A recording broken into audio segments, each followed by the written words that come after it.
Hey, Joey T and the Snob for another episode. And this episode, we're going to be talking about a white wine. We have not done a review or talked about white wine thus far, and with 96 degrees here in by my house, we're thinking that a Chardonnay would be a nice, pleasant summer type wine to enjoy.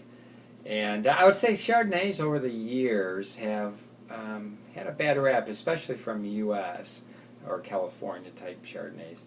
When you compare them to their neighbors in France or in a white Burgundy, which is in Burgundy, or in Chablis, which is also just another area in France, it's all a Chardonnay grape. And they're quite different. French Chardonnays are crisper, have a little more kind of stone fruit or star fruit type of thing, where the U.S. brands were very oaky, very heavy type of a wine, high in alcohol.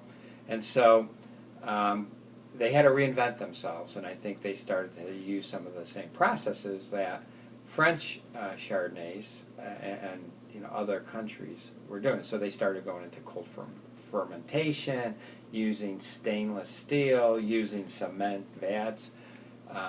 But California still used some oak, but they didn't keep it in there as long. So, in fact, most Chardonnays today, from what my understanding is, they're getting away from the oak. Many have totally eliminated it, and those that still use it, it's very minimal. So, a very different type of a flavor now.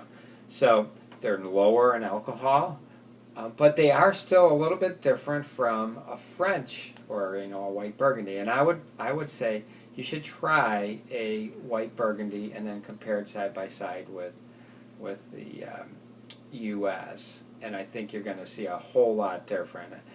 And people say once you do a white Burgundy or Chablis, you're never going to want another Chardonnay. But I'll let you be the judge of that.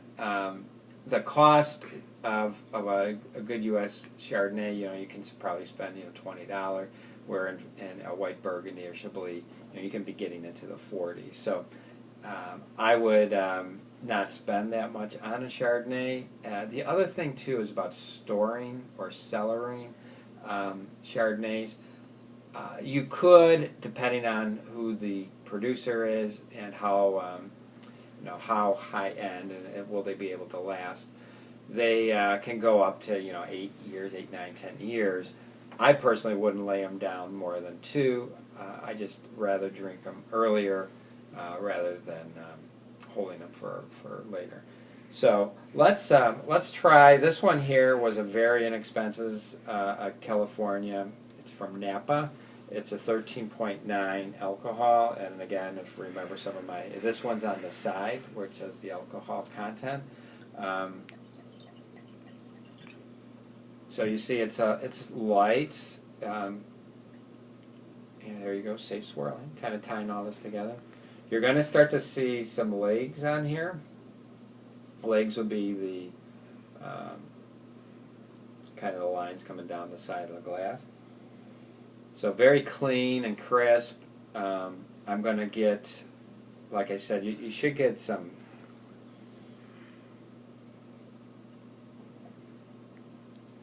it's low acidic, and I think that was part of the difference in making in the new way they're producing these wines. I'm getting some melon, like I said, what they would call star fruit. I could see those legs coming down, and that's all wines have the legs. What I would drink this with, I would have it certainly with fish, light cheeses. You don't want to go with heavy type foods like a pork roast or something nice with that. Fish, obviously. Oysters. It's always fun to have a Chardonnay with oysters. But I think with the new methods of California Chardonnays, you're getting lower alcohol a much better balance. You're getting the floral overtones, and I think the neutral acidity. And the acidity, if you remember from some of the past episodes, would be kind of what you feel on the sides of your mouth, as one of the parts of a wine. With the tannins, you're not going to have lots of tannins, and a very well balanced.